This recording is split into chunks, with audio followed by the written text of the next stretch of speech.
And good morning, everybody. Welcome to Jet Radio 1400. This is an air drum song.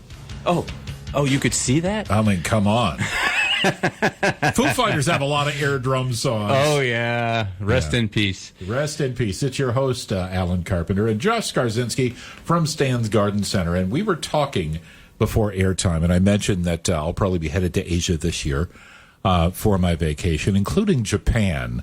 And I said it's hard to believe that they'd let you out of the country with all those felonies. It is hard to believe. That's what I said. They're but really anyway, that was misdemeanors. off-air talk. They're only misdemeanors. But you said, bring that up on the air because it's a lead-in to talk about Japanese beetles.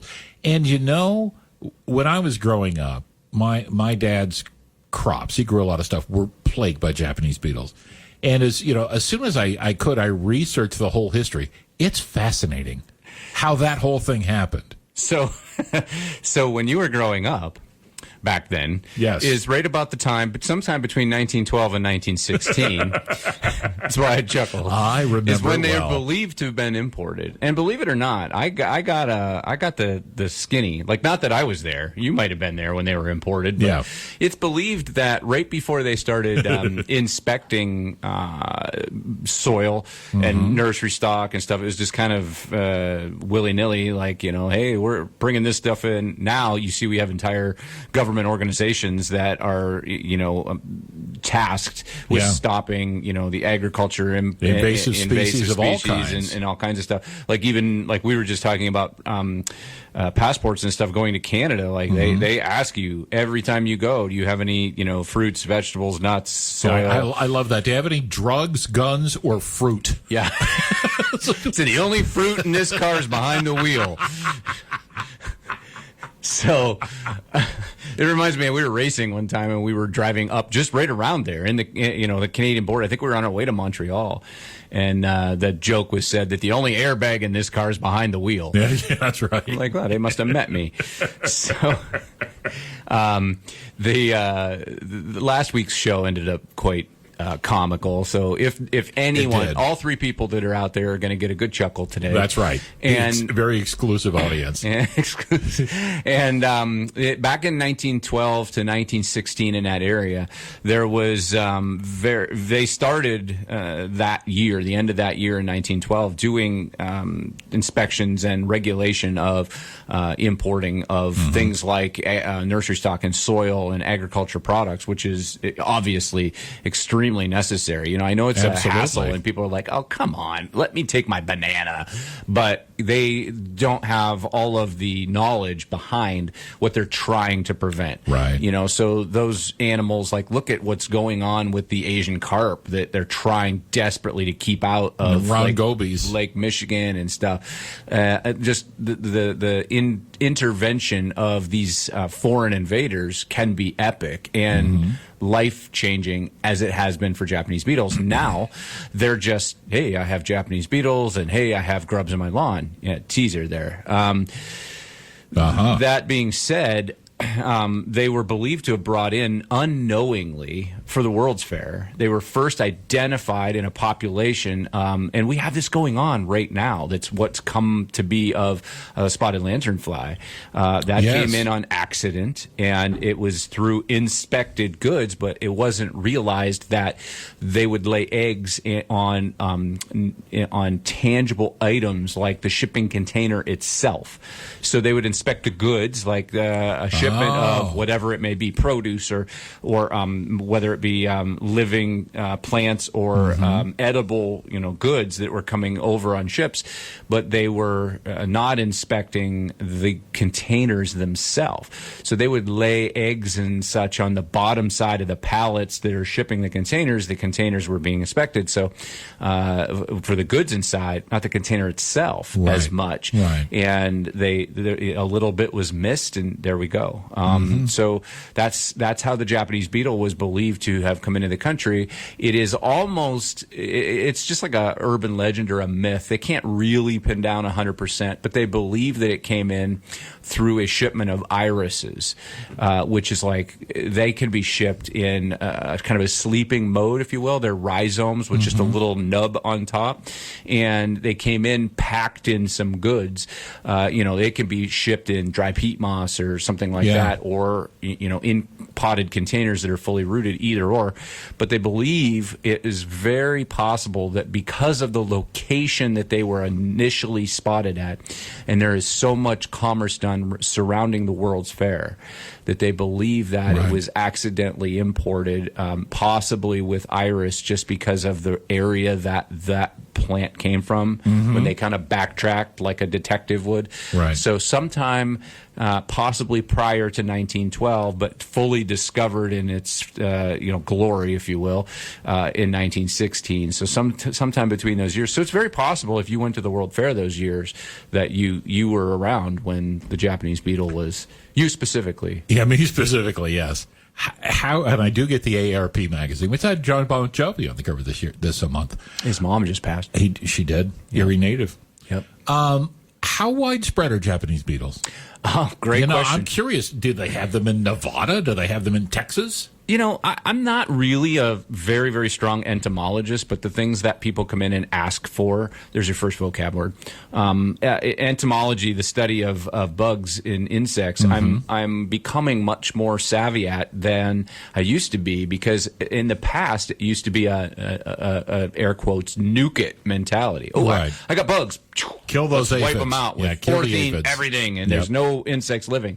And the world in our horticulture side has changed a ton, a lot, even to the point that the science that we've been working on for the last 20 years in biologicals is spreading very much so to the homeowner, the regular homeowner, to the point where you can go to over-the-counter, ready-to-use, and buy nematodes and Bacillus thuringiensis and milky spore and things like that are not chemicals, but they are benign to people. There's no carcinogenic response to it. There's beneficial insects aren't harmed if you're targeting specific species. Where back in the day, it used to just be a nuke it mentality. Yeah, absolutely. I mean, we didn't know any better in the horticulture industry. We used smoke bombs, where we put we put the little sparklers from 4th of July into a container of very, very, very toxic material, and literally would smoke the entire greenhouse to kill everything and anything inside it. We just didn't know any better. Like, that was like, hey, we're controlling our crops. Now it's very, very targeted. It's very, very specific. It is insect on insect warfare. It is much more expensive, much more knowledge based, but we're being much more careful with what's being applied when and where. So that leads me to our conversation today, because it's such a hot topic right now, of what you're treating, okay, be it your rose bushes or be it something else, where you're treating, and what the activity is that you're trying to control. I actually, not that I'm like Warren Buffett or anything, but I completely 100% on the air predicted this, in the sense that I kind of watched the kind of winter we had and said that things like aphids and thrips and Japanese beetles are going to be epic this year. I'd be surprised if they're not really bad this year, because we had a lot of open, warm ground all year. They never got frozen out. No, there was like 3 days of cold, not enough to really get deep into the soil. And there really wasn't a lot of negative temperatures that would reduce the population of the insect that turns into the Japanese beetle, and that's the typical white grub. Right. So the life cycle of that is really important if you're trying to control that Japanese beetle. And the reason I really kind of made the beginning of our conversation today as dismal and as sad as it is, I said, we're going to talk about something very negative today. Yeah. And you said, oh, cemetery flowers? I mean, it's very sad. I said it's close, because it can be the demise of a lot of landscape plants, and the population that we're seeing goes in waves. It truly does. It has a cycle. It is cyclic. It's probably weather driven, because eventually we're bound to have a wicked cold, super snowy, super violent kind of winter. Sure we are. This is Erie. It will happen. But the last two have been pretty mellow, pretty mild, and that has lent some insects to have life cycles that are much more abundant and much more uncontrolled with the kind of winters we've had. So the life cycle of the Japanese beetle is very, very short. And 40 days, basically, they go to reproductive mode and lay eggs. And when they lay those eggs, they quickly turn into pupiform is the white lawn grub. Right. And they're very, very small to start with. But in order to bolster their size and their viability and, to have a healthy life cycle, they feed pretty regularly, and they bulk up pretty quickly. I mean, they bulk up faster than an NFL running back. They get swole. Yeah, they get swollen. And that's done. All right, they'll start that cycle depending on how early our spring is, like late June around here, mid-June, late June. And then you really start to see the population thrive when you get into July, which is right now. Once they reproduce, and that's why the aggressive time of year, and we're out in everybody coming in the door is like Japanese beetle, Japanese beetle, Japanese beetle, and then all of a sudden it goes totally like dark. Yeah. Because they've done their job. They've mated, they've laid eggs, and they die, all within like 40 to 50 days. And so the good news to that is that, it's very short. The bad news is it's a rough year in the sense that our population is very high. So it's very important that the public service announcement that I'm doing right now is that you realize that this is cyclic in the sense that we are seeing a very, very high population of beetles. Therefore, we're going to see a very, very high population of young NFL quarterback or NFL running back type of grubs. Right. And you think, the infestation is over. I don't see any more beetles. But what they're doing is they're munching on the bottom side of your grass all fall long. And if you don't nip that in the bud and control it, then the negative cycle to that is that once the Japanese beetles have mowed the bottom half of the grass off, then come next spring, you're going to see dead patches all over the place, if not a decimated lawn because you had so many beetles. So to nip that in the bud, there is a whole bunch of technology out there that you can help. You're not going to eradicate, otherwise they would have eradicated in Jersey when they originally found it, because it's so hard to control something that is both above ground and underground that is hiding. And there is literally synthetic pesticides that you can put on that will wipe out the grubs and has a residual in the root system for 4 months. Okay. Things, Scott's Grubex is very, very common, very well known. It's a granular. You put it in your lawn spreader, you spread it out. So that sounds contradictory if I'm going to go the direction of biological. So if you have applied milky spore is a bacteria specifically driven that attacks those grubs. It will attack the Japanese beetle grub, and specifically once it eats the inside. Sounds really gruesome. Ooh, yeah. But once that bacteria gets the job done. Once that bacteria gets into the grub and eats the grub from the inside, obviously it's eradicating the grub, but that's when that bacteria says, environment for us is perfect. We have grubs, we're eating, we're doing well. They reproduce. Okay. And then they go dormant, and then when they have grubs feeding again, early spring, when the ground temperature comes up, then they go back to feeding again. And every grub they attack, they multiply. So it's kind of a control basis. Can you have grubs in your lawn? Absolutely. Can they feed? Absolutely. Do they wipe out the grass? No. It's when populations get past a threshold that things get nasty. And this year is very likely one of those years where things are going to get nasty because we have had so many adults and they're reproducing and they're laying eggs. You have to think, unless October sees minus 20, we're going to have a lot of grubs. Yeah. So the bad thing to do, this is something that may never be discussed when you go to, maybe a box store and say, I need to kill grubs. Here you go, buy this, $20 out the door you go, I'm killing lawn grubs. If you want to begin to populate your grass with that bacteria called milky spore, which is quite time and money investment, but it exists with the presence of grubs.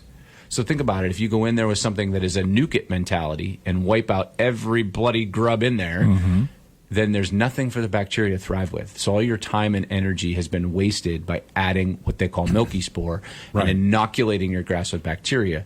So if you have a year like this, let that bacteria feed. Go ahead and let it do its work. This might be a year to add an inoculant because it takes 2 to 3 years to get that widespread, because how you apply that material can be granular or powder that's just kind of put in specific places, and then you're inoculating your grass with a bacteria, much like we would get a shot for whatever at your age shingles. Yeah, well, I've had both of them.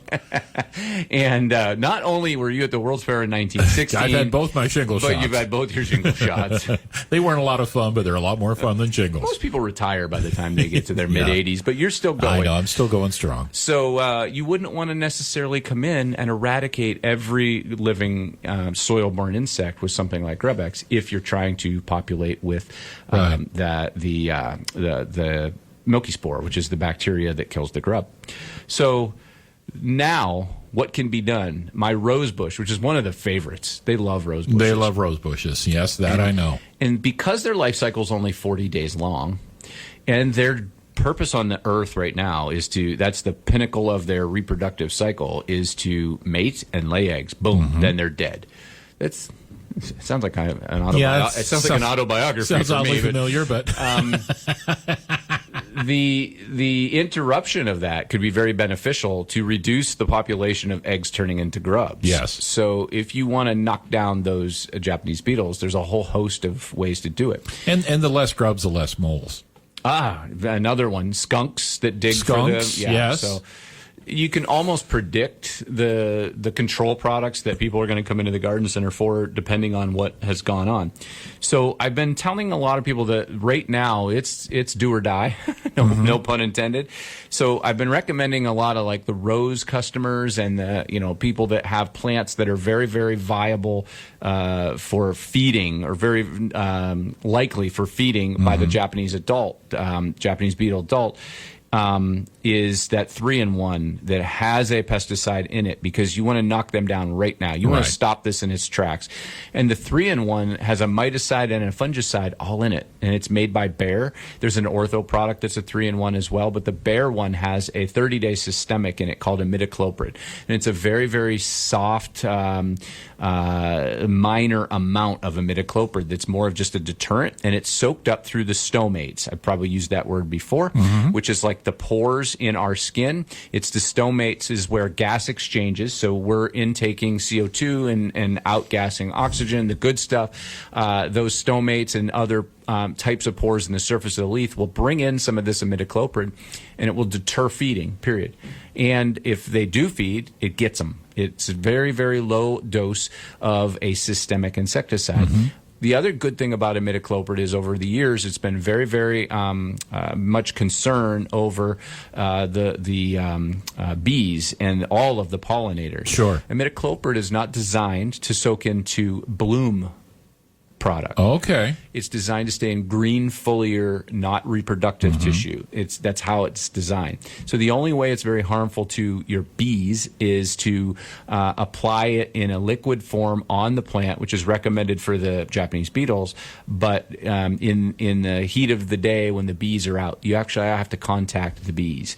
Otherwise, the systemic side to this that soaks in only soaks into the green. Okay. So you want to do this like early in the day when it's cool, when the bees are generally kind of hiding. They kind of are slow. They're not out feeding. Don't do it in the heat of the day when the bees are out, because you just want to keep that liquid off of them. The systemic side of that is not very harmful to them because it does not reside, it does not translocate into reproductive tissue, which is flowers and plants. It doesn't translocate into your reproductive tissue either. Yes. That will knock down right away because it's a little too late. It's right now, we're in the July, we're at the end of their cycle. If you have a rose bush that has a massive amount of Japanese beetles on it, I say this is to the point where we use a lot of biologicals in the greenhouse now, but there's a threshold, and we have monitoring numbers that would literally count sticky cards of what bugs are on there. So for instance, if we're growing poinsettias, white flies are very much an issue. We count the white flies. And if the biologicals are not doing enough, we'll either release more of them, or come in and spot treat the hot spots to knock down the whiteflies so that the biological bugs can catch back up and be beneficial again. Right. But right now you're kind of getting to the point where Japanese beetles are at the end. They're at their absolute highest number, and you want to kind of stop that life cycle in its tracks. So you need to come in and knock them down right away. If you are anti or anti-pesticide 100%, or a completely organic gardener, even on the ornamentals, which I completely respect, soapy water in a hose end sprayer will knock them down. It makes them sick. They go to the ground. They don't do well. The other thing is if you suspect around your rose garden that you have half a dozen roses and the beetles have been bad, they're probably laying eggs really close to that. You can soak down your lawn with some Ivory or Dove's dish soap without any of the extra perfumes and stuff, and it brings those grubs to the surface. Right. And then my dad used to do that. I remember that. And then you can watch the birds in the evening eat them. So that's another little on cruise buffet for the birds. Yeah, and that's more of a biological. The couple drops of soap that irritate these grubs and bring them to the surface doesn't harm the birds. Right. And the natural cycle is only helped and improved. So we're kind of leveraging our natural biologicals. One thing that I've read a bunch on, we haven't really used yet over-the-counter medicine-wise, is if you have inoculated your lawn, which is what we're talking about, getting the birds to eat, with milky spore, then the question might be out there, well, we're having a big beetle year. What if the milky spore's not keeping up? What if I'm seeing a ton of grubs? And I'm doing a little homework right now on getting the exact strain of white lawn grub, i.e. Japanese beetle larvae, nematodes that are retail ready. Okay. Other than that, you can get it online. There's 2 strains of them, and in our area, the white grub one is going to be much, much better. I'm not going to try to pronounce that vocabulary. Right. Well, but it's one of those things too where, and this is kind of a theme we have in our discussion a lot. Make sure you know about the latest and the greatest, because if you're using techniques and technology, some of the older stuff is great, and some of it has been outmoded. So the things like 7, we've talked about this on the air. Yeah, my dad used a lot of 7. 7 was Carbrel, and that's pretty much all I remember out. walking around with that tank back in the day. Yeah, 7 is kind of put by the wayside because they've changed it so much. Then it went to zeta-cypermethrin, and now it's even another one that kills and prevents more insects in a different way than Carbrel used to. They're trying to make it more beneficial, insect-friendly. So those nematodes can come in and they attack right away. They are like a lethal SEAL team, if you will. They come in and they attack and they die. They really wipe out the population more aggressively, but it does not harm the milky spore. So it will still leave. Interesting. Yeah, it doesn't harm the milky spore. And if you've had grubs there, chances are the milky spore has already done its cycle so that it's reproducing. Where if you use a insecticide that comes in, like the Grub X material, it kills anything and everything, every insect, like 200 soil-borne insects, it kills everything. Therefore, it has no way for that milky spore to continue to repopulate. Right. Where the nematodes are going to knock your population down, they're assassins, and they die, leaving a little bit of residual for that cycle. So that's their biological way to control things like that. One thing you need to know about the cycle and the attraction of Japanese beetles is they're very, very strong insects because they only have 40 days to get their job done with pheromones, meaning the mating attraction. It's an odor that's let off by the Japanese beetle that they say, hey, I found this awesome rose bush over here. Everybody come over here. Let's party and mate. And then you have more. So there's a double-edged sword to that. So if you have a lot of population on 1 or 2 of the long, very fine foliage, very new growth, they tend to go after things they like to eat. And tender, young leaves. Or wounded. If you have a plant that's actually been depleted by drought, powdery mildew, something that is not totally happy, if it's stressed, the Japanese beetles will come in and say, I'm going to finish you off, because they're after easy feeding to skeletonize those leaves. Right. So that pheromone that's left off is like a big flag saying, hey, guys, come over here. Let's feed. Buffet is open. Yeah. So the easiest thing to do is get one of them little small kitchen garbage bags and go through and just simply prune off with the bugs attached. Prune off the... No need to save the bugs. Yeah, Nope. just... Prune off the most populated branches and get rid of them because it's covered with that pheromone. Yeah. Sacrificing that branch is not only going to instill new branched growth, so a little light pruning on that rose bush, but it's going to completely eradicate that big flag saying, hey guys, let's party over here. That's a great tip. So the other side of that whole pheromone thing is you can trap and remove. That pheromone works really, really good. So when you see, and it works so good, we sell a pallet of this stuff, like hundreds of the. They're very inexpensive. The pheromone has just a little packet in it that attracts Japanese beetles, and you think, what do I want to attract the Japanese beetles for? But you hang this like out away from all your valuable goods, so away from the rose garden, on the back edge of the property, corner of the property. I don't know, if you don't like your neighbor, sneak it in their backyard. Right over the property line. And that attracts all of those Japanese beetles via pheromone to this bag. They fall in the bag, and it's a one-way, and they can't get back out, and you can just dispose of the bag. So it's attracting them all away from your plants. Yeah. That leads me to companion planting.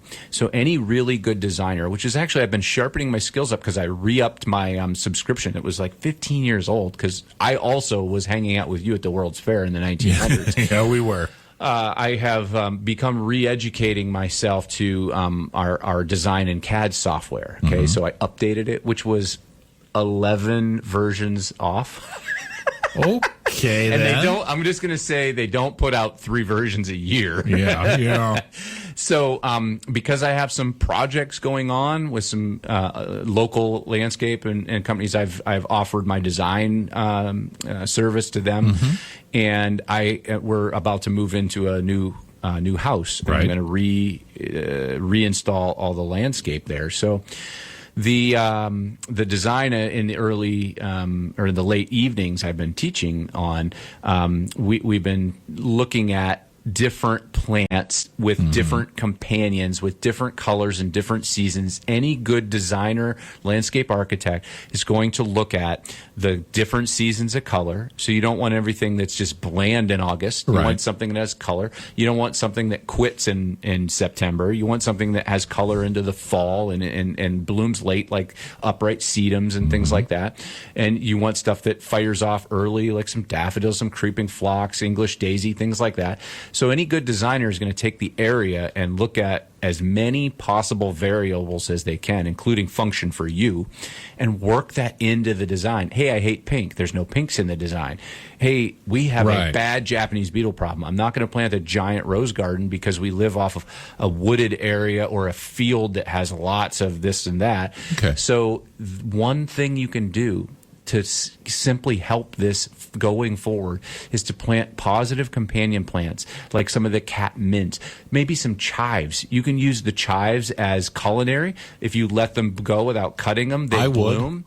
And you can say, oh, wait a minute, I can plant a patch of chives next to my roses? Absolutely. They contrast in color. They're a beneficial in the sense that they ward off the Japanese beetle.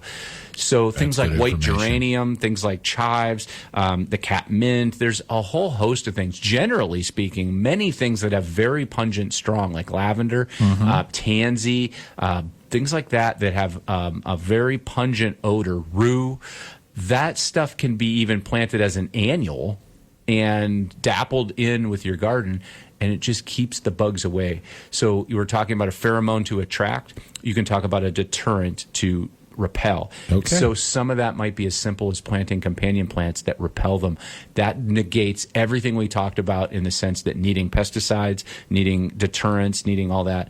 You can simply cross it off by planting good companion plants. And that's going to be the last word because we are out of time.